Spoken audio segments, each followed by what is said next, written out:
Welcome to Zzzax of Live. We managed to fit an extra pun in the title. Yeah, we are doing the podcast live now. Good luck, Kyle, and to myself. We'll have to. We should have come up with. We should have made a sizzle reel of our outtakes and played that just so people understand what we're up against here. I don't know if we could release our outtakes.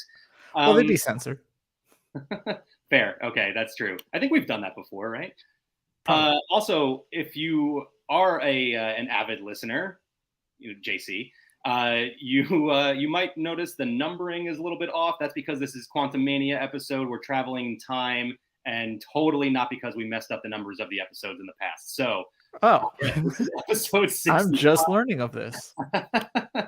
This is episode 65, and the next episode, whenever that may be, will probably be 68 or something like that. So, but yeah, so we're back. We're doing our Zzzax of Life thing. We're just going to do it live now and on YouTube. So if you're watching live, hi, you can ask us questions. Feel free, jump in the chat. If you are listening to this after the fact, we were live a few days ago. So what you want to do is make sure you visit youtube.com/laughingplace. Subscribe, hit the bell so you know when we go live. You can also go to laughingplace.com/TV. Just leave that on all the time, and then when we're live, we'll pop in. It's pretty cool. I'm glad I can rely on you to handle all the official stuff like that. So yes, thanks for that. Before we get in, we're going to talk about Ant-Man and the Wasp: Quantumania, full spoiler discussion. So if you have not seen the movie yet, maybe this is not for you. Maybe check us out after you have seen the movie. But we are going to break down some Marvel news. We're going to have some How Much Is That Cameo, a draft. Before we get into everything, though, Kyle, it's been a while. How have you been? I've been pretty good. It hasn't. I'm a little sad. We got like all this Marvel news, and it seems like the Marvel is going to be ramping down. And I'm like, well, that's probably smart. And then I think, oh, well, that means we're going to be doing the show less. Yeah, that's true. That's true. We do have plenty of series that are still like on the schedule. The schedule that they don't tell us about. Right, we don't have dates, but we know these shows are coming, so we will have stuff to talk about. And we could always mix in a show just catching up on news because there's a lot of it. How have you been? I know you were just in Avengers Campus again. I was over there at DCA, hanging out with Moon Girl. I spoil some of the news that we're going to talk about, which was awesome. She's really cool, really fun character meet and greet. We also had a really cool experience with Shuri. We stopped trying to get a picture, but then she had to walk away, and she was like, "Come on, walk with me," and she started talking to us the entire time, and that was really cool. So yeah, Avengers Campus is great as always. I didn't get to see Kang. We were there like missed it by a couple of days. 2 days before. Yeah. I want to share a quick story before we get into news. I had an absolute like, wow, I'm a nerd moment.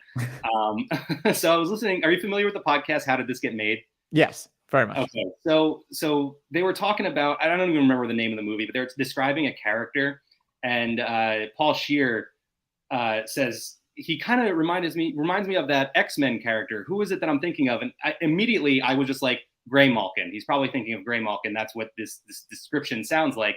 And Jason Mantzoukas jumps in and he goes, Colossus. You're thinking of Colossus. So like, oh, that was way more mainstream of an answer from the one that I had. So, and Paul Scheer writes Marvel comics. I am too much of a nerd. I think I need to step back a little bit and maybe come up with some new hobbies or something. You'll be fine. Where's the fun in that? You're right. You should have technically to him and been like, actually, there's a more accurate character you could have been thinking of, or I would have been thinking out loud in response to a podcast that was released like years ago. So it happens. All right, let's get into the news. And as you might expect, with us not having done an episode since the beginning of December, there's a lot of it. So we're not going to break down each and every piece. What we're going to do is I'm going to run through it as quickly as I possibly can. Kyle, you got a stopwatch. Stopwatch ready. So you want me to count you down? Yeah, let's do it. All right, 3, 2, 1, go. Patti LuPone and Deborah Jo Rupp joined the cast of Agatha: Coven of Chaos. The first trailer for Across the Spider-Verse debuted. A new Stan Lee documentary will be coming to Disney Plus this year. I read this book. Ryan Coogler shared the original plans for Black Panther: Wakanda Forever. Jeremy Renner was in an accident, but he's okay. Ayo Edebiri has joined the cast of Thunderbolts. Avengers: Power the Night debuted at Walt Disney Studios Park. I read this book. Voices Rising, the music of Wakanda Forever will be coming to Disney Plus tomorrow. I read this book. Nikki M. James joined the cast of Daredevil Born Again. Sosha Rockmore joined the cast of Captain America New World Order. Hit Monkey was renewed for season 2. Look out for The Little Guy is coming in September, a book from Scott Lang. I read this book.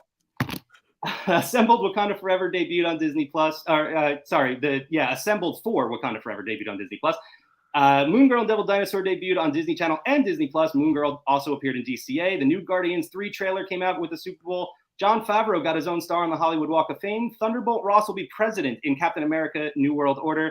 Writers are currently working on Spider-Man 4. Emma Corrin joined the cast of Deadpool 3, and Kang debuted in Avengers Campus. So there you go. That was the last 1:15. I stumbled a little bit in the middle. Yeah, there. And if you the book joke was worth the extra 15 seconds. Good thing we didn't include comics. You just have to keep flashing your iPad. I didn't realize until putting that list together how many books I've read in the past few months. I'm proud of you. Yeah, well, I'm proud of myself. I don't consider myself much of a reader, but that was a lot. So, anything from that news that you want to touch on a little bit more? Anything there was at the time, but then it was so far down the list. I don't remember. Oh, you know what I can do? We have a show document. I can go through and look for myself. Amazing. Let's talk about Avengers Power of the Night and how amazing this drone show at Disney's Walt Disney Studios Park at Disneyland Paris. Did you see the clips of this? I've seen some clips of it. Yeah, it was. Oh my gosh. Amazing. I mean, that looks like something I need to see in person for sure. Yeah, there's a couple of cool effects. There's one where Captain America appears as like the projection on the Tower of Terror, and he throws his shield, and then the shield appears in real life in giant drone form. And then also they had Spider-Man kind of hanging on to the Tower of Terror. Those are 2 highlights from what I saw. But yeah, we need drones in the domestic parks for sure. Beating the drone that Doobie beats all the time. Speaking of Doobie, he was a fan of the quick news segment. So thanks, Doobie. You'll be seeing some more of him in a little bit. And then All in the Game brings up, isn't that a spoiler for Dermot Mulroney's president character in Secret Invasion? Kevin Feige is the one that told us that Thunderbolt Ross will be president. So I don't know. I mean, I don't know if you can take anything as a spoiler anymore because it might not be real. Like with scrolls and time travel and multiverse and all the things, it's crazy. So is Dermot Mulroney this week's Skrull? Oh, that's a very good possibility. And I mean, this week's Skrull. Just to show off our new graphics here. Super high tech, this show. So, there was definitely a lot of things that I wanted to talk about, but I'm dealing with the same thing right now. I'm just kind of overloaded by all of it. Well, let me ask you this. Have you watched Moon Girl and Devil Dinosaur yet? You know what? I've been meaning to. We had to watch 2 episodes of Last of Us last night, so we haven't had a chance yet. That's a fair, excuse there that you do need to watch The Last of Us. But then right after that, Moon Girl and Devil Dinosaur should be next on the priority list because it's really, really good. I watched it actually on my flight out to California after I'd watched 3 of the episodes because they've released 6 on Disney Plus now. I had already seen 3 of them. And I was laughing I probably looked really stupid in my seat, just laughing, at an animated series on Disney Channel. But really, really enjoyed it. I've watched a few episodes a couple of times now. So, and this song has been stuck in my head for days too. So it's really, really good. I heard a little bit of this song when you mentioned how she premiered at California Adventure, and they had a cavalcade ahead of that with some of the cast and creators of the show as well as the character, and so they were playing that. It sounded fun. Yeah, it's good. It will get stuck in your head, so just beware. What about Assembled for Wakanda Forever? Have you watched that yet? I don't think I have yet. Another thing I've been meaning to do. Yeah, you got some more content to watch on Disney Plus. I liked it. I did watch the Ant-Man not Assembled. What are they called? Legends. I watched them on Disney Plus before. They're on YouTube now too. We watched those. Those were I thought it was commendable how all 3 of them were quite different for covering the same timeline and stories. I have not watched those yet, and I probably should have, given the debacle of the last ones they released for the Guardians of the Those Galaxy. are back, by the way, finally. They are back. Okay, good to know.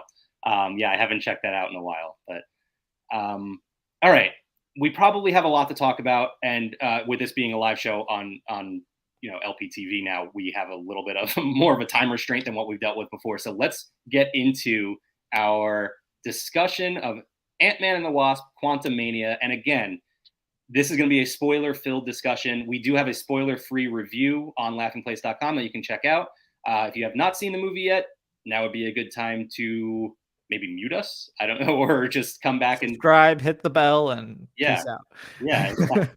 We do have some fun stuff coming up afterwards. So if you want to check back in like 20 minutes or so, we'll take the banner down. So that'll be your giveaway. Go ahead and mute. And then when the banner goes away, we're good to go. Good point. Good. That's a good way to do it. And this makes no sense for anybody listening after the fact when you're not watching the live show. But that's all right. You're listening to it. You're good to go. Okay. Ant-Man and the Wasp: Quantumania.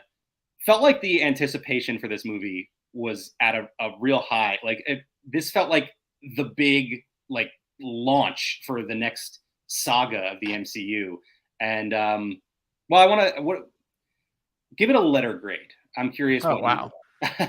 Probably a B. Yeah, it's funny. I agree. And that is, of course, the cinema score that is out there. Yes, scores tell me.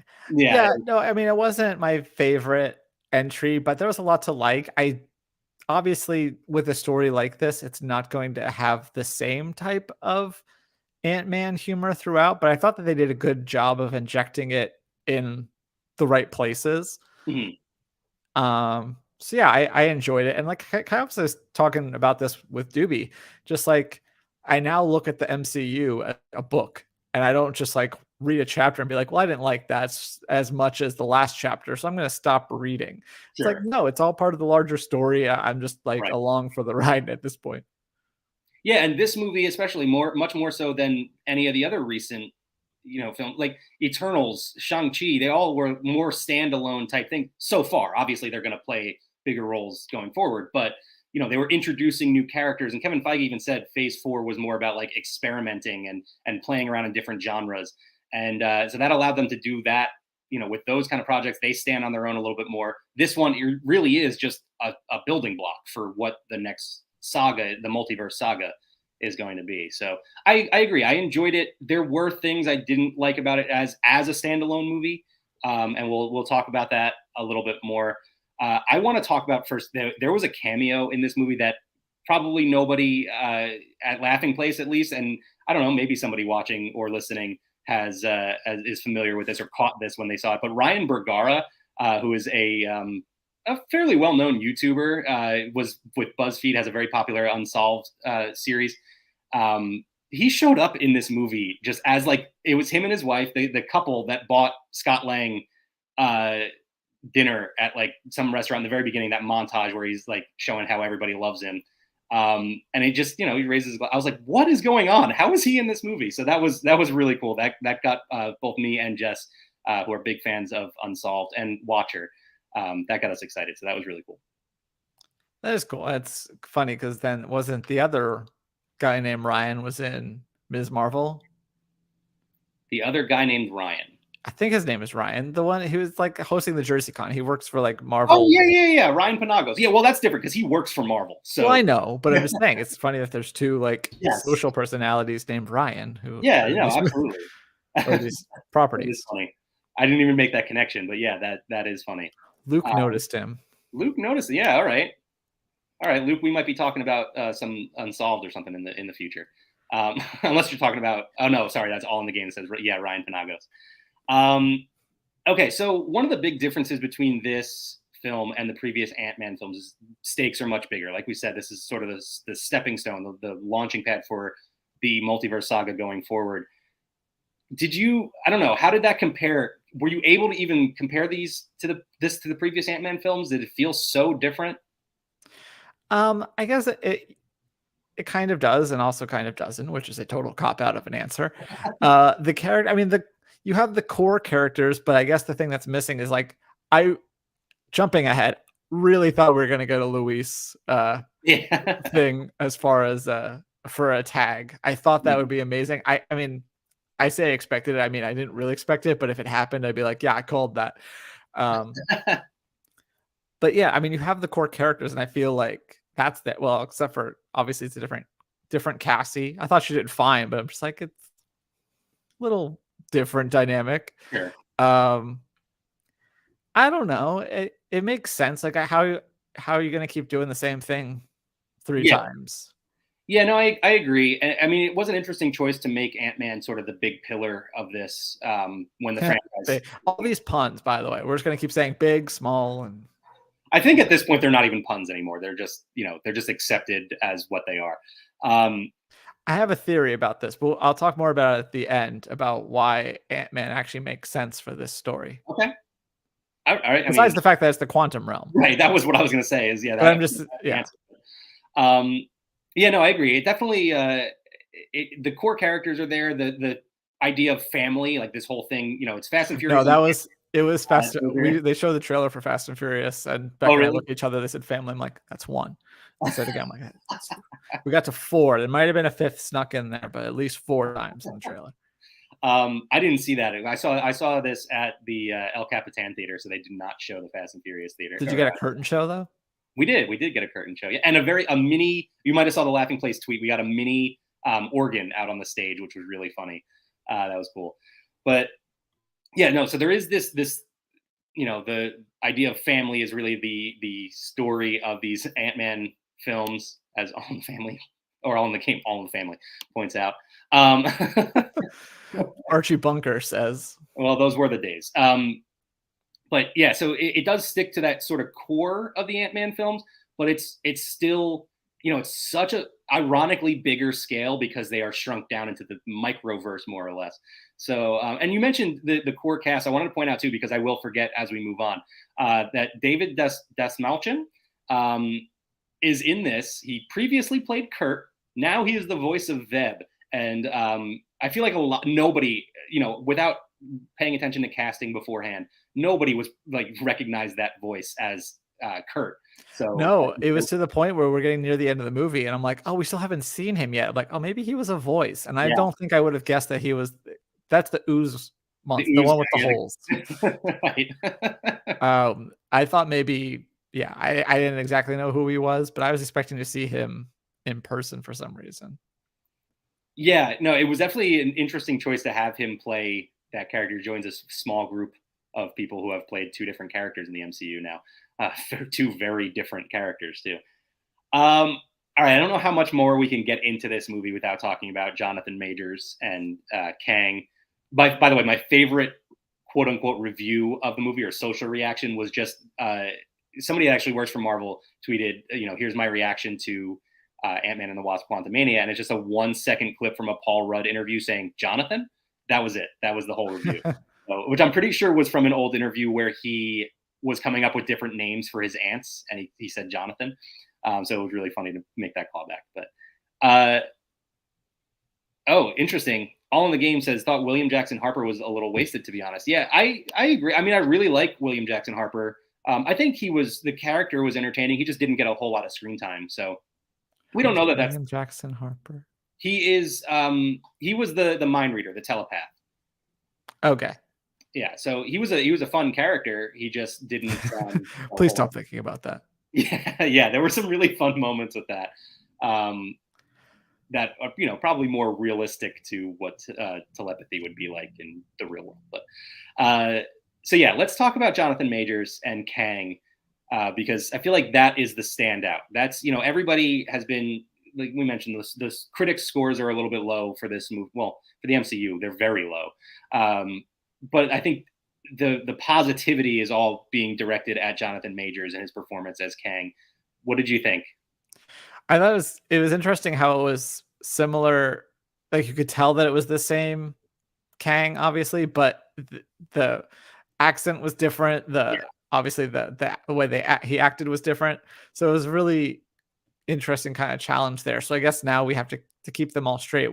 This is King the Conqueror, obviously, but we have he's the exile one. Before that we had He Who Remains. Is that how it goes? Yeah. Yeah. So, and this is a good point from All in the Game too. Kang's power set needs a little more clarification. That's always been sort of a thing even in the comics, because They it's don't want to define anything. They want to just be able to do what they want, so the movie can happen. That's right. a little Yeah. screenwriting gift I gave to myself. Well, the thing is, his power set is technology based, really. Like he's from way in the future, and so he has all this impossible technology that he can use that nobody else can, and so that's really where his powers come from. So I guess it is kind of vague, and they can kind of use it to, like you said, so the movie can happen. So we'll probably see a lot of that going He's forward. Darth Vader at some parts. That's fun. Yeah. But yeah, I do really think Jonathan Majors, and we'll talk more about when we get to the mid-credit scene. But I think he did a really, really impressive job, differentiating this character from He Who Remains, and then again later on. So and we knew Jonathan Majors was a great actor. We knew, from his previous projects.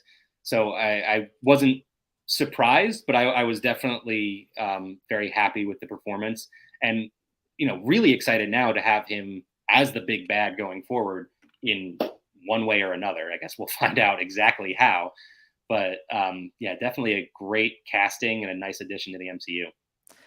One thing I will say is kind of going back a little bit, I thought there were some weird editing choices in this movie, like the way that it cut from Ant-Man about to drink the ooze, then I went to another scene and then came back to that. That didn't really seem necessary. I felt like they could have just continued that and then cut away.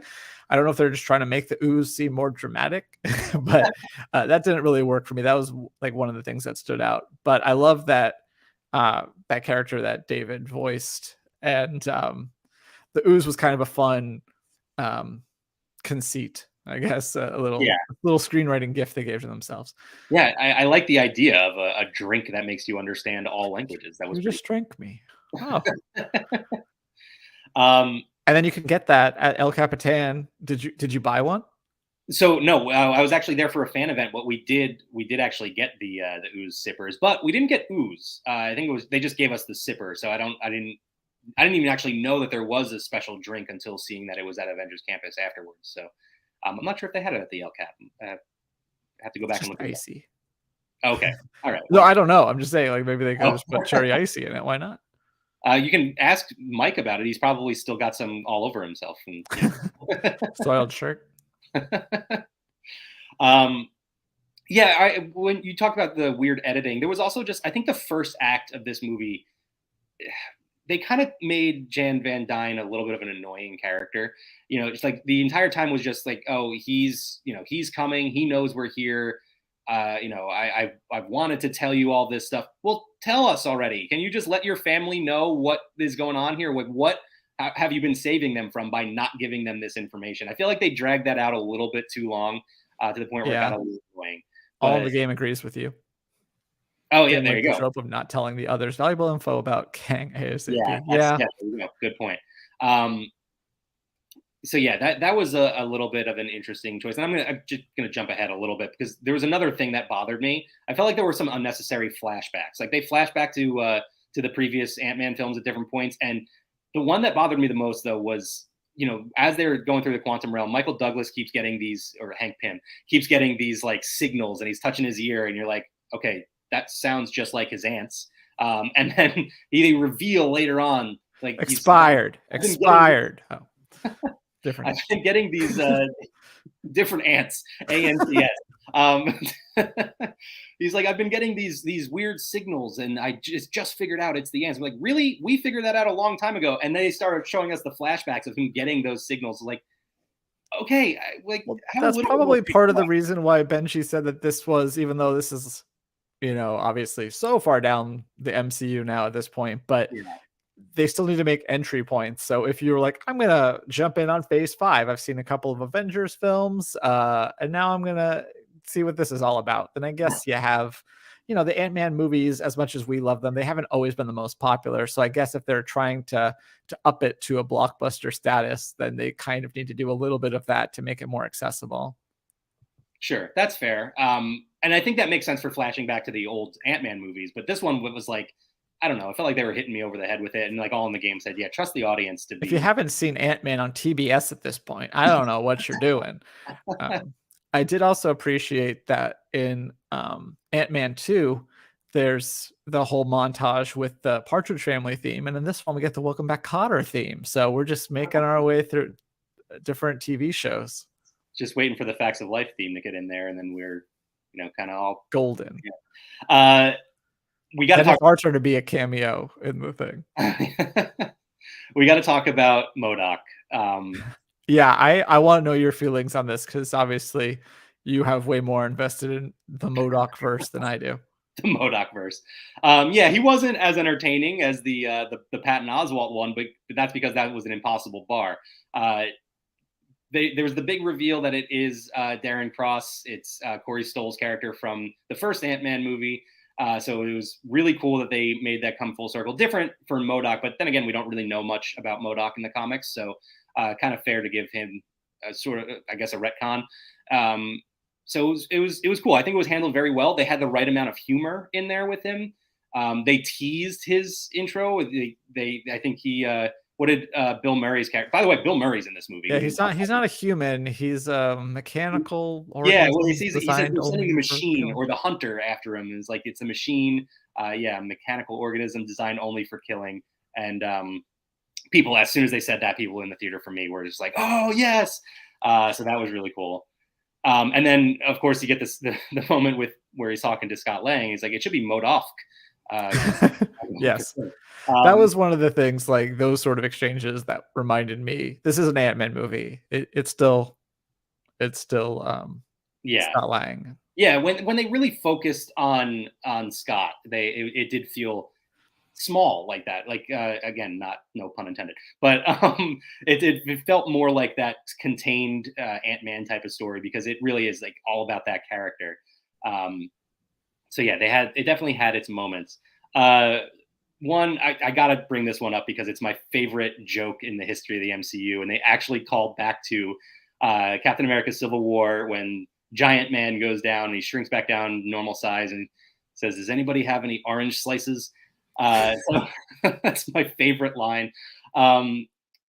Cassie grows big and then goes back to normal size, and she's like, "I'm craving limes," and she's like, "Yeah, citrus, right?" And yes, I just love that callback to the orange slices joke. Yeah, I knew you would. I was excited on your behalf. Yeah, I started laughing, and I'm pretty sure most of the people around me were just like, "What is this guy laughing at? What is the point?" But yeah, it was definitely a really funny moment. Let's we're kind of running long on time here, but let's get into the ending of this, which I kind of felt like this movie was going to have some consequences, right? Like that is the sort of the trope of a superhero movie. It's happily ever after at the end. The superheroes win, the bad guys lose. Infinity War broke that, and aside from that, it's always following that same model more or less. And my bold prediction for this movie was that Scott Lang was going to die, that they were going to kill off the character, of course, only for this movie, and time travel, multiverse, whatever. He could come back in any number of ways. Travel. I thought they would give us some consequences in this one. What did you think? Yeah, but I mean, I guess I kind of thought the same thing based on the way that they edited the trailer. But then you go back to what people liked about the Ant-Man movies was that they always were like standalone. So I guess it kind of works that way. But going back to my earlier tease about why I think they did it this way, I think it makes a lot of sense, because if you think about bugs, like if you think about you have a cockroach infestation, you kill one, you squash it, you think you're good, but it usually means that there's 10,000 more in the walls. So that's exactly what we have with Kang. Yeah, is that one of them's gone, but as we see, there's plenty more. So I think that kind of worked. I like the sense of dread at the end, like the way that you hear, like, the happy-go-lucky music fades out. It's like, oh my gosh, wait a minute. And then of course we move on from it. He just so everything's happy and just like, nah, we'll be fine. Yeah, I kind of like it. I think it was kind of true to the tone of Ant-Man in a way. Yeah, that's fair. I think I just wanted Kang to be more menacing, right? Like we've had the conversation forever since the end of Loki season 1. That I said, okay, that's Kang in the finale, and you were always like, it's not Kang, it's He Who Remains. I'm like, sure, you're right, it's not. It's a different version of the character. This was Kang. This is the Kang that we waited for, and just kind of killed him off at the end. Now, granted, again, anything can change. The character's going to come back one way or another, I'm sure. But you could argue he was underpowered because he didn't have, all of his, you say that his powers are technology based. And so if his technology is broken, then that's kind of a different issue. Yeah. I mean, it's fair. I think we'll look back on this differently after we see, phase 5, phase 6, whatever. They'll get the whole story. Because like we said at the beginning, this is just one chapter as the story goes on. But for now, at least, and you do to an extent have to judge things as a standalone movie. I mean, that's what the critics are going to do. And just on its own, I feel like this ending was a little bit flat for me. All in the Game points out, or they heard that the original ending had Scott and Hope being stuck in the quantum realm. That was changed at the last minute for a happier ending. I wouldn't be surprised by that. I could see them. I thought it was going to go in that direction. I actually thought it was going to be just Scott that got stuck there. But then even that, I think they've done that before, right? Like it was Jan was stuck there, and then he was stuck there after Ant-Man and the Wasp. And so I don't know. Even that would have fallen a little bit flat for me, I think. But I wish there were some consequences, and there kind of are, as we'll talk about in the mid-credit scene here. Yeah, I don't know. I kind of like the idea of the character, of the audience being a step ahead of the characters in terms of, Scott doesn't know what's coming, but we do. I think that's kind of cool. That analogy with the cockroaches in the walls, that did, you're right. That hit for me. Like that I totally feel that and gets me excited about things going forward. Before we move on to the mid-credit scene, did you want to talk about anything else from the movie itself? Not really. I like Benji said, it's more straightforward than you think. Like it is just like all in the quantum realm, which, total Star Wars moment. Like if they ever had a day where they wanted to turn the Galactic Star Cruiser into a Marvel thing, if they legally can, that bar scene before Bill Murray shows up feels a lot like the canteen that they have at Star Wars. And that it's funny you brought that up because that was one of my issues I brought up just talking to Jess after we saw the movie. I was like, I'm not really a fan of when they go to like a nondescript place and there's all these different types of aliens that don't really have any backstory or any sort of like information about them. And Jess was immediately like, it's very Star Wars. I was like, yeah, you're absolutely right. So there's even the thing, one of the characters near the beginning is riding something that looks like Rey's speeder, like the popsicle shaped thing. Oh, I didn't catch that. It's not actually Rey's thing. I'm just saying like it felt reminiscent. It immediately made me think of it just because of the way that it was shaped and everything. Yeah. I want to backtrack just a little bit. I know Star Wars, I don't want to knock Star Wars. Like they have fleshed out a lot of the different species and stuff in different different media. So but I just, when it's just like a one-off and you don't see these types of characters ever again, it kind of like, I don't know. I'm not a fan of that. I do want to talk to real quick about, you mentioned her before, but Catherine Newton I thought was great. I think she's a nice addition to the MCU too. I think she has star quality. And she's cute that they say that there's no plans for a Young Avengers. It's like, you're clearly planning a Young Avenger. Stop lying. Yeah. During the red carpet, Xochitl Gomez was there and she talked about how her and Catherine Newton are friends and they've just been geeking out about this whole thing. I'm like, that's my favorite, two celebrities in the world right now. So I love that. I'm excited for the future with these young actors. And I think they did a really good job casting Catherine Newton. All right, let's talk about that mid-credit scene. Okay. I want to know what your reaction was to this, because this was something I actually expected to see. Maybe not in this exact way, but what were your thoughts? It reminded me a little bit of Love and Thunder with just the whole like having a coliseum. I thought it was cool getting a look at all these different. I like how amped all of them were. They're like, yeah, we're here. The other thought that I had more so after the fact was like kind of thinking about like the main 3 Kangs that we see as like the council. Is that one of them? And you'll tell me all about their history, I'm sure, was Egyptian, which makes me think that that's a possible way to tie in Moon Knight back into to the MCU. Yeah, so if they wanted to. And I mean, let me just quick explain what was going on here. So this was the Council of Kangs. After they learned that they had a name for him. I think they called him like the Dangerous One or something like that. Was killed. Oh, they don't call him the Exiled One in that part. Oh, maybe it was the Exiled One. I think that is what they said. And they mentioned that, and it's 3 of them. Specifically, while you kind of see a whole bunch of other Kangs in the background just kind of popping up here and there. But the three of them are talking, and they're mentioning like, well, the humans are reaching the multiverse, and if they do that, everything we have fought for will be lost. And so the Council of Kangs appears to be really the villains of this. So the three that we focus on here are Immortus, or at least this is what I'm thinking. They didn't give them names as far as I know, but Immortus, Pharaoh Ramatut, and the Scarlet Centurion. Scarlet Centurion, interestingly, seems to be like the one in charge. Like he's the one doing most of the talking, and they're just kind of listening to him. Ramatut is actually the first appearance of Kang in Marvel Comics. It was a Fantastic Four comic. He showed up. They Fantastic Four found out he was a time traveler, and they sent him back to his own dimension.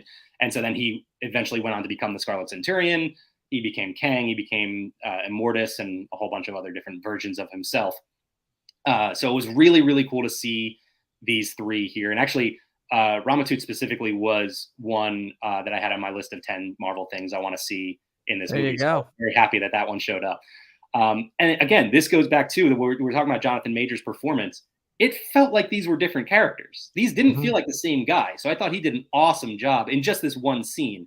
So you can imagine what he's going to be able to do in a full movie with the Council of Kangs going forward. Totally.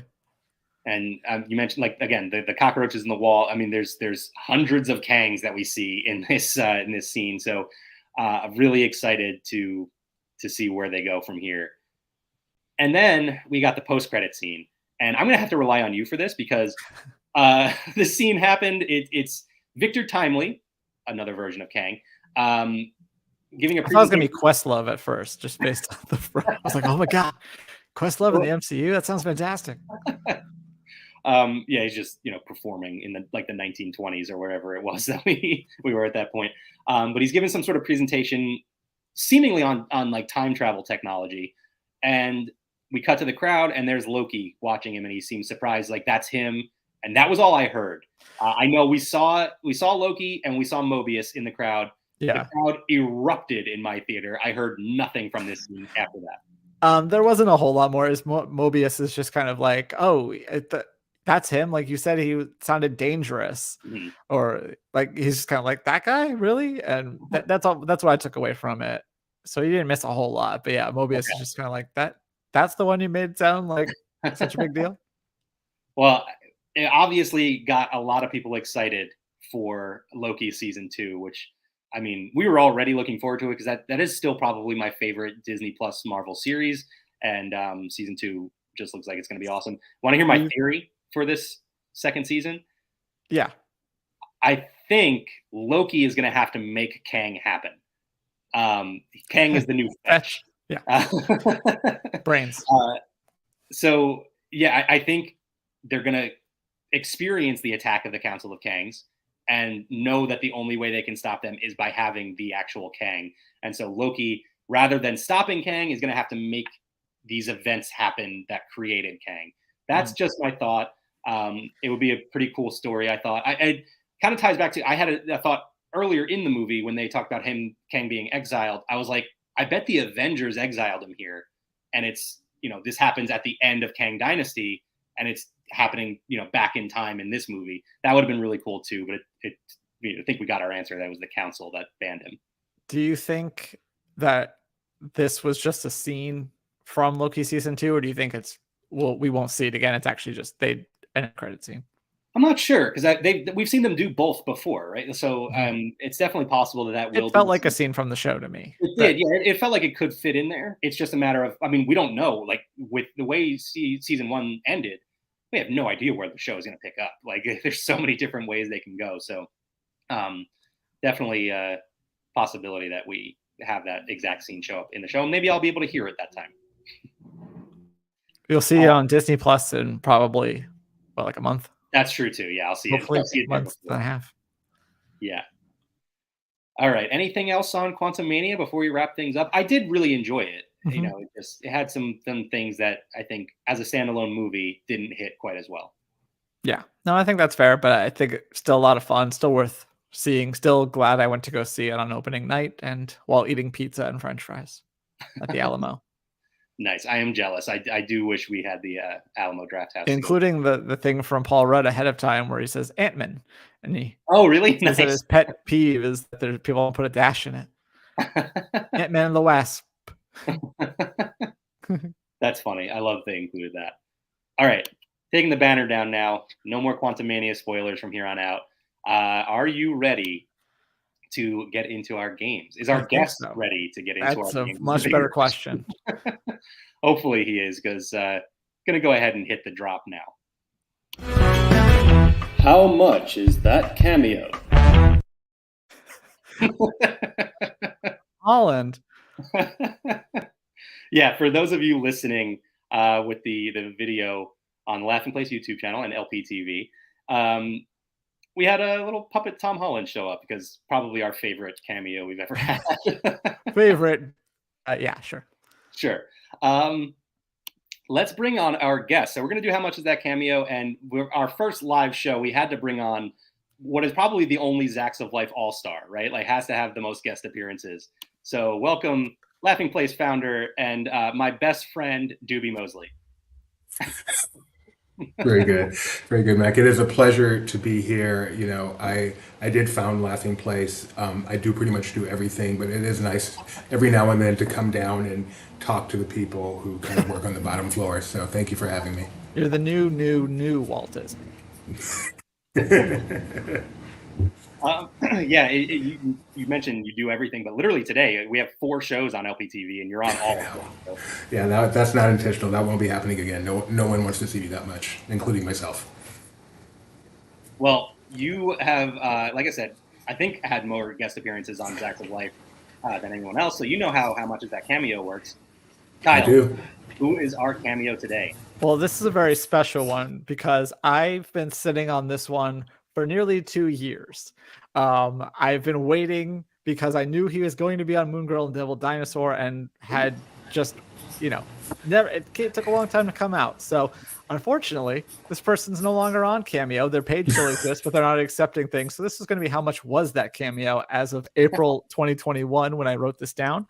But let me go ahead and tell you this person's intro. Hey, everybody, it's Gary Anthony Williams. Maybe y'all know me as Caracas. Or maybe you know me as Doc McStuffin's dad. Or maybe you know me as Dusty. Or Dirty Dan, his brother. Or maybe you just know me as Mufasa from Disney's The Lion God. Man, however you know me, if you need something, just get in touch with me, man. Get in touch with me. I'm just here for you. And I'm here for falafel. Man, I love me some good falafel. So yeah, Gary Anthony Williams. You also might know him from Undercover Brother. That's one of my favorites. Or Stevie's dad on Malcolm in the Middle. But he is Pops on Moon Girl and Devil Dinosaur. But my question for both of you is, how much is that cameo? Or was that cameo, really? No disrespect intended to a great voice actor, but you may know me from Mufasa on Disney's The Lion Guard. Is just pretty funny. Which, to me, I had no idea. I guess The Lion Guard is a prequel of some sort, because I was not aware of that Mufasa. It's a sequel. Or maybe, I guess, no, I don't know how that works. Are there flashbacks? How is Maybe. Mufasa in that? Multiverse, clearly. Time travel. One of those. Okay. A prolific voice actor here, and then obviously known for Undercover Brother, Kyle's favorite movie of all time. It's a good movie. It's fun. You know what? I did see it in theaters. I don't think I've seen it since then, but I did see it. It's one of those that's on cable all the time. Not quite as much as Hitch, but it's still up there. I have a fun fact. My brother was nailed. My actual brother was nailed by an undercover brother. Okay. It's not that much fun to you. It was to me. I am afraid to ask for details. I want to bring up Luke's comment here. He's on Who's Line quite a bit too, so there you go. I don't know. Doobie, do you want to start, or you want me to go first here? I'll go first. I mean, considering all this guy can do, all the different voices, I presume when you give a cameo request, you can actually do a voice. Request a voice. So he's probably going for like $150 a cameo. Ooh. All right. That's pretty high on the low hand scale. I'm gonna go lower. I'm going to say $65.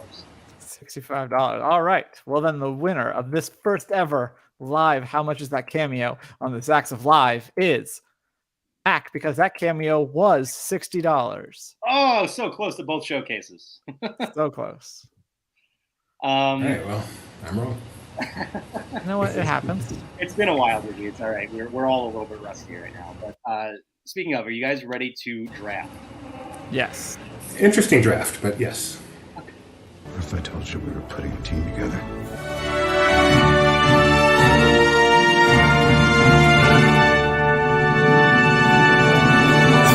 Assemble.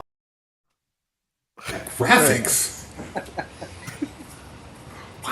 These were totally not done just minutes before we went live. Production value through the roof here. So we are going to be drafting. And by the way, if you're not familiar with Zzzax of Life, if you're watching live right now, this has been a podcast for 60 plus episodes. We do a draft at the end of every episode. What do you say? We like to have a little bit of fun, play some games. So we're going to be drafting an MCU Mount Rushmore. We've done a Marvel Mount Rushmore where we drafted the characters that kind of, I guess would be the founding fathers of Marvel. But this is the They're not the founding fathers. They represent different things. There's sure, yeah, that's they true. span several presidencies. They go into I'm gonna sound stupid if I go much further than that, but I'll just say that they're not the founding fathers. So we're doing it a little bit differently. We're drafting an MCU Mount Rushmore, and this is going to be actors and creators. So the pillars of the MCU. Doobie, as our guest, you get to choose if you would like to draft first, second, or third. It's going to be a snake draft. So if you go first in the first round, you are third in the second round, and so on. What do you think? I would like to go first. Probably a smart choice. Okay, so Kyle, what do you think? Are you first? Am I first? I don't remember. We usually when I asked you earlier, I anticipated that you would go look at the last one and figure out who it was supposed to be. And I would have. However, remember, I messed up the numbering. So I don't remember who's supposed to be going first here. Let's say you go first. You want to go first this time? You can go. So you'll have the second pick? Sure. All right. So Doobie, you are on the clock. You have the first pick here. And should I just go ahead and pencil someone in right now? So I kind of gave this away earlier during our LPTV Disney Morning News Show, Monday through Friday, 9 a.m. Pacific, 12 Eastern, starring me and Kyle. And and you tried to talk me out of it, saying, "Oh, but then, and what about?" But no, I think there's only one person that would be a unanimous vote into the Hall of Fame, and there is no way I'm not taking that person. Kevin Feige. Kevin Feige is the first. Not even on my list. Because I knew you were going to take right. So yeah, Kevin Feige, I mean the head of Marvel Studios, the producer of every MCU movie. I mean, yeah, it's the clear choice. There's some still, some pretty good choices out there. So plenty of options for me and Kyle to make up some ground, I think. But not as good as that one. Nope. Yeah, it's definitely an uphill climb at this point. All right, Kyle. So you have the second pick here. What's your first pick? This is hard because I have so many. I had one up until a few minutes ago where I'm like, well, that's totally going to be my first pick. But then looking at my list again, I want to talk to you gentlemen about the Avengers Initiative. So I'm going to take Sam Jackson. Ooh. Okay. Yeah, that was on my list for sure. And I believe I didn't take the time to research this, but I believe the most MCU appearances of anybody outside of Stan Lee, of course. So, but yeah, so Samuel L. Jackson, Nick Fury himself. Yeah, a good choice. Again, was on my list, pretty high up there. That leaves me with, I think, what has to be done. I mean, if Kevin Feige is the creative head of the MCU, then the acting side of it is without a doubt Robert Downey Jr. That's going to be my first pick. Obviously was definitely in consideration for my picks. Yeah. And then this next one, this is a little bit trickier for me. I think this is, there's a few names I'd want to go with. I could go to the creative side of it. Again, I could stick with acting. I'm probably going to do that. And then there's a few actors on the board, but really this pick is going to be made completely out of spite. And I'm going to go ahead and take Scarlett Johansson. Very nice. Jerk. So Robert Downey Jr. and Scarlett Johansson, Iron Man and Black Widow. Those are going to be my first two picks. I couldn't let Doobie get Kevin Feige at the first pick and still get his favorite pick in Scarlett Johansson. So I know Scarlett's out there watching. I'm so sorry. You know I wanted to pick you. I had to take Kevin Feige. Please don't hold it against me. Yeah, when we refer to the listener, we are talking about Scarlett Johansson, just so we're clear. All right, Kyle, back to you now. You have Samuel L. Jackson, and who's your second pick going to be? This one was probably going to be my first pick, even though I do concede that RDJ is probably a better pick overall. But I'm also going back to the beginning. I'm choosing a Disney legend, a recipient on the Hollywood Walk of Fame, and he's just so money and he doesn't even know it. Johnny Favs, Jon Favreau. I gotta ask: is Johnny Favs actually a thing? Are you just making it up here? It happened for a while. Jon Favreau was on my list for sure. He was high up there too, both as a creator and an actor. And you got a Star Wars thing going on here, Kyle. That's true. So, yeah, Jon Favreau, good choice. Back to Doobie now, and he already has Kevin Feige. Who are you going to add to this team? So Favreau should have been on my list, but I just completely forgot about him. So that shows you the quality you're going to get from me. But so Mount Rushmore to me is different than top four. Mount Rushmore is a collection of representation. So I'm going to make some effort here to go beyond, just one realm. So Kevin Feige, of course, behind the camera, head honcho, he's important. I'm going to go here for someone who did not actually he's an actor, did not do that many Marvel films, but his impact was so huge, not only to the existing MCU audience, but opening up that audience to a whole new demographic, that he deserves to be on that Mount Rushmore posthumously, Chadwick Boseman. Wow, I thought for sure he would coming back to me because I'm like, I'm behind Doobie. This is fine. And then he goes and snipes it. When you think I'm going to zig, I zag. There you go. Sure does, man. So Kevin Feige and Chadwick Boseman. Yeah, Boseman was on my list as well. And probably pivots the way that I'm going to handle the rest of this draft. So we'll see how that goes. Yeah, Feige and Boseman is a good one too there. Who are you adding to it now?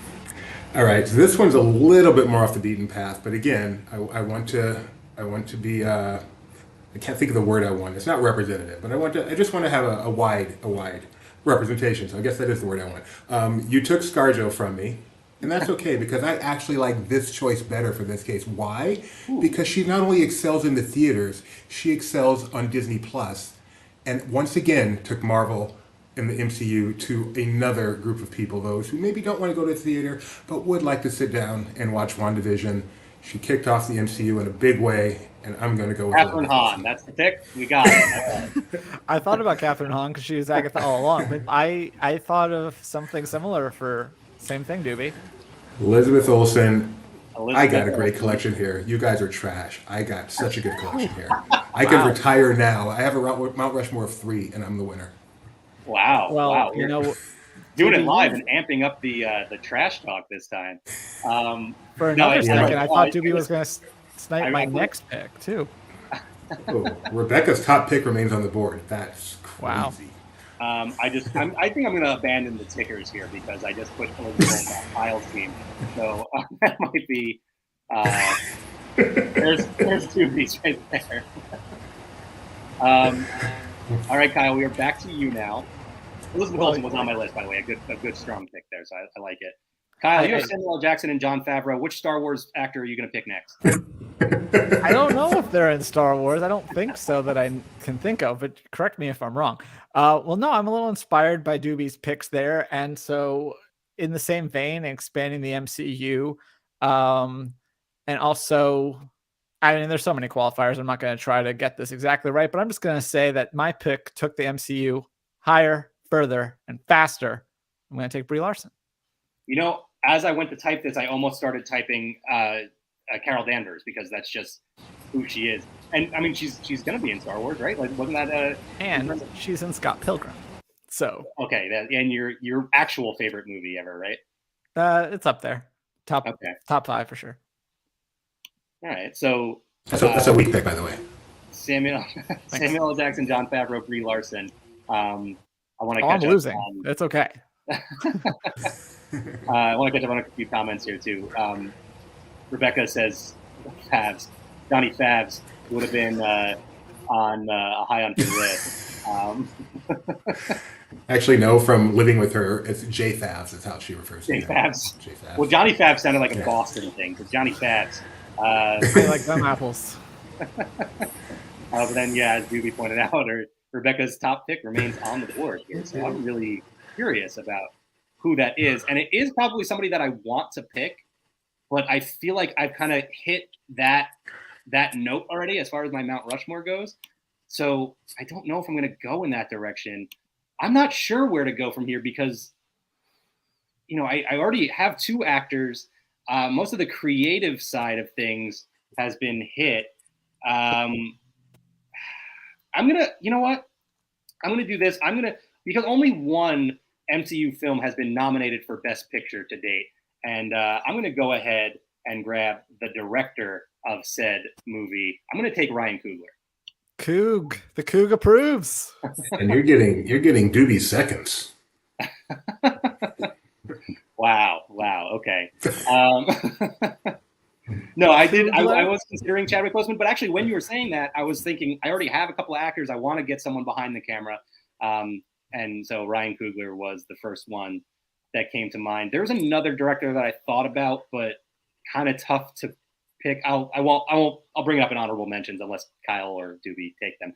But so now I'm back up with my 4th pick, and this is where it gets really difficult because I'm again in a corner here where I don't know if I want to go with another actor, but I think I'm going to and still differentiate them a little bit because we got a whole bunch of heroes drafted to this point, and I'm going to take a villain, and I'm still sort of torn between 2 villains, but I think one of them, a lot of people don't even realize that one of this actor plays this villain, so I'm not going to go with that one, and I'm instead going to go with Tom Hiddleston, Loki himself. Yeah, that is my 4th pick.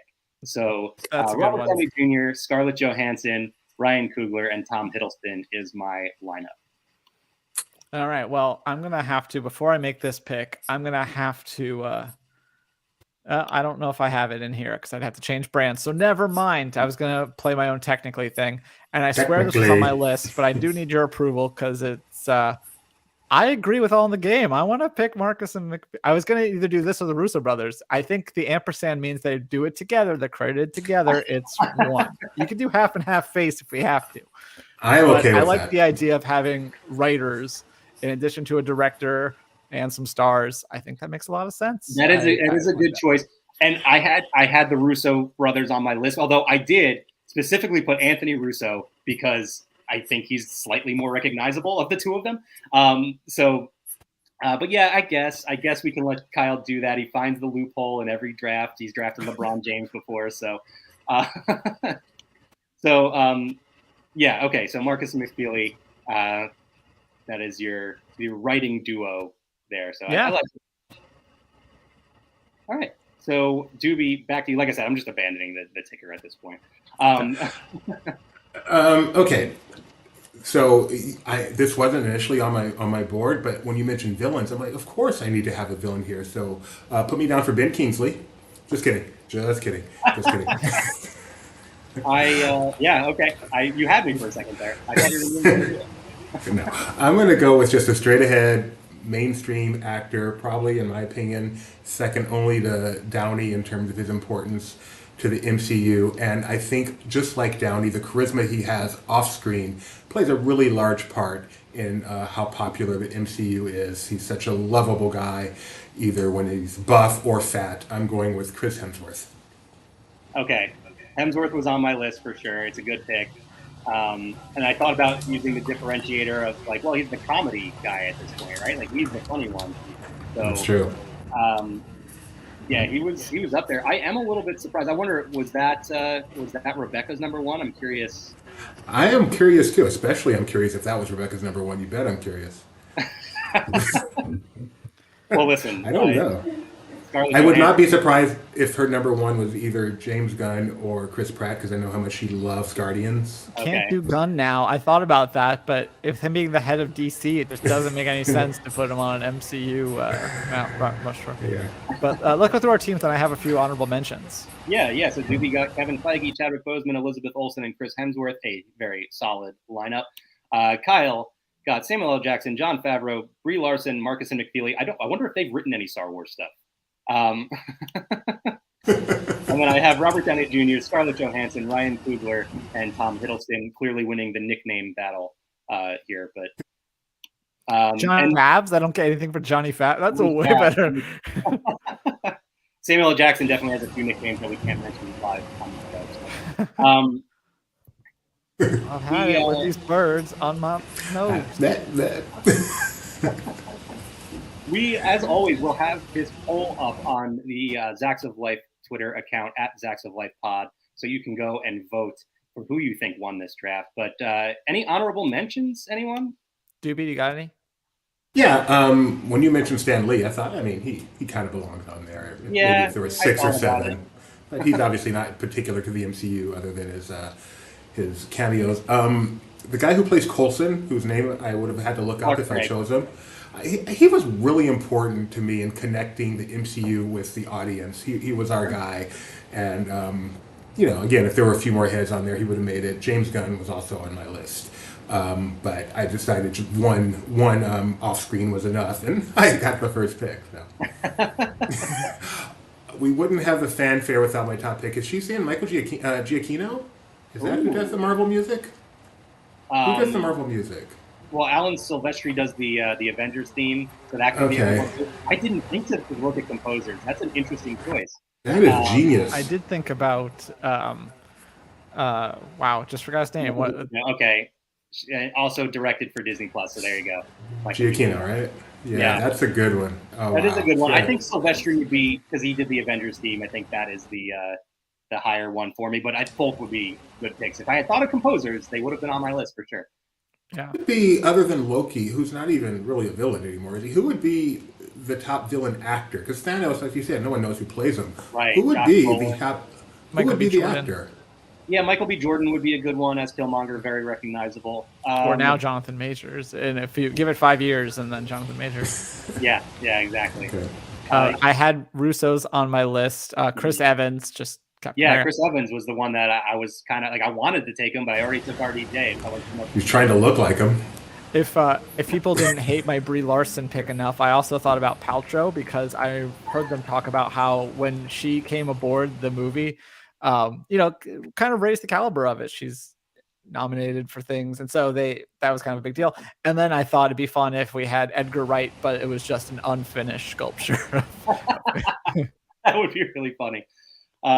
Since we were talking about Ant-Man, might as well bring parentheses unfinished sculpture. Yeah, I think with the Paltrow one, I think you have to remember that you're in the MCU in order to be considered in the MCU Mount Rushmore. She knew she was in the MCU. She didn't know she was in Spider-Man. Understandable the way they shoot those things. Fair. I think Robert Redford is both a good villain and a solid profile for the Mount Rushmore. So he was distant on my list. I do like him. And Gary Shandling, just because I'm a fan. Okay. I did think of Robert Redford, too, because that's my favorite movie, and he is really the villain of that movie. So, other ones on my list that we didn't touch on already, Benedict Cumberbatch. What was that, Kyle? Have Luis. Luis. No doubt. Michael Pena. Benedict Cumberbatch, I think, is sort of like a centerpiece. Him and Tom Holland, centerpieces of the MCU going forward. So I thought they would make sense on the list. Victoria Alonso, who was producer on every MCU movie as well, and she has a long title, president of something, a whole bunch of different president things. Of something. Yeah, she is president of something. So that was another name that came to mind, and I think we touched on every other name on my list. So some good ones. Casting director Sarah Haley Finn, deep cuts from All in the Game. I like it. The last one I thought of was Bob Iger, because he was smart enough to just put it on my away. list, but I definitely thought about it. I also thought Ike Perlmutter. That'd be fun. Oh boy. that opens a different can of worms. But make him fund his own statue. All right. We'd Well, replace the Doobie, Kevin Feige one in 2015 if he could. Doobie, thank you so much for joining us again. You were the only one we thought of to come for the first live Zzzax of Live. Sorry. I heard you went through all your friends first. I did. I went through all my friends, which meant you were at the top of the list. So Exactly. All right. Well, thanks so much for having me. It's been a pleasure always. Anytime you guys need a fill-in, because you can't get anyone better, here I am. All right. Well, Benji was busy, but yeah. Aside from that, Bye. Bye, Doobie. Yeah, that's going to do it for another episode of the Zzzax of Life podcast, the first ever live Zzzax of Life podcast. Thank you, everybody who watched live. Thank you if you are listening after the fact, which I guess I need to get to work on getting this podcast out there for everyone to listen to, for the listener to listen to. Kyle, anything else going on that we need to plug right now? I want to mention, if people shop Entertainment Earth, they have all sorts of Marvel goodies you can buy there. They just put up some new Spider-Man exclusives. You can check those out. Those are pre-orders, so they won't qualify for this. But as you see, shop using ee.toys/lpfan. You'll get 10% off in-stock items only, but you can still get free shipping on orders over $39, even if they're not in stock. So be sure to check out ee.toys/lpfan or go to entertainmentearth.com and enter the code LPFan. Nice. Oh, you had the graphic ready and everything? I had to go over to the Barely Necessities banners, but I found it. Perfect. Well, yeah, we will be back. We don't know when. I might be maybe for Guardians of the Galaxy Volume 3, because as of right now, there's nothing on the schedule before that, as far as Marvel is concerned. I don't know. Maybe we'll catch up on some news in between there at some point, but we'll be doing this live from now on. So you'll be able to watch here on LPTV, the Laughing Place YouTube channel, or listen, or on Twitter and Facebook as well, or listen after the fact. We will continue to release the podcast as we normally do. Anything else, Kyle? If you're watching us on LPTV, be sure to tune in later today at 4 p.m. Pacific. We will have, as I just mentioned, Barely Necessities with Becca and Rebecca, or Rebecca and Becca. Don't know how they choose to do it. And then later tonight, we'll also have Disney Trivia Live at 7:30 Pacific. So be sure, if you're not subscribed, then subscribe and hit the bell and go to laughingplace.com/TV. And you also find all our podcasts there as well. Yeah, not on LPTV, but on Laughing Place. And be sure to follow us on Twitter at Zzzax of Life Pod, where you can vote in the poll for who you think won this Mount Rushmore. We had a banner for that. Oh, we should have a banner for that. Well, next time. And not in the James Rhodey sort of way. Next time, baby. Bye, everyone.